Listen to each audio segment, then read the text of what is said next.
السلام علیکم دوستو، تو آج کی ویڈیو میں ہم بات کریں گے واٹس ایپ کی پرائیویسی پالیسی کے بارے میں۔ تو واٹس ایپ نے خود بتایا ہے کہ جو بھی آپ میسج کرتے ہیں کسی بھی بندے کو واٹس ایپ کے ذریعے، یا پکچر سینڈ کرتے ہیں یا ویڈیو سینڈ کر دیتے ہیں،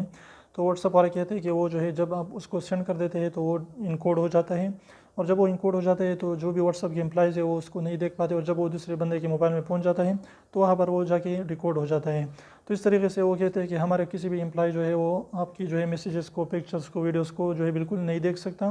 کیونکہ اگر وہ چاہتا بھی ہے تو بھی نہیں دیکھ سکتا، کیونکہ وہ انکوڈ ہو جاتے ہیں، یعنی اسے کوڈنگ کی شکل میں چلے جاتے ہیں، اور جب دوسرے موبائل میں پہنچ جاتے ہیں تو وہاں پر جو ہے وہ پھر سے اپنی شکل میں آ جاتے ہیں، یعنی ریکارڈ ہو جاتے ہیں۔ تو وہ کہتے ہیں کہ جب تک جو ہے وہاں تک پہنچتے نہیں تو وہ سرور پر جو ہے عارضی طور پر رہتے ہیں، لیکن جب وہ دوسرے موبائل میں پہنچ جاتے ہیں، جب اس کا آپ سینڈ کر دیتے ہیں میسج کو یا پکچر کو یا ویڈیو کو، تو وہ ڈائریکٹلی جو ہے سرور سے ختم کیا جاتا ہے، یعنی وہاں سے ریموو کر دیا جاتا ہے۔ تو یہ تو واٹس ایپ والے کی جو ہے اس نے جو ہے یہ اسٹیٹمنٹ دیے ہیں۔ لیکن بات یہ ہے، اگر آپ چاہتے ہیں کہ آپ کی پرائیویسی جو ہے بالکل صحیح طرح سے جو ہے محفوظ ہو، تو آپ نے جو ہے جو بھی واٹس ایپ کے علاوہ جو بھی میسیجنگ سروسز ہیں، تو آپ نے اس پر جو ہے کوئی بھی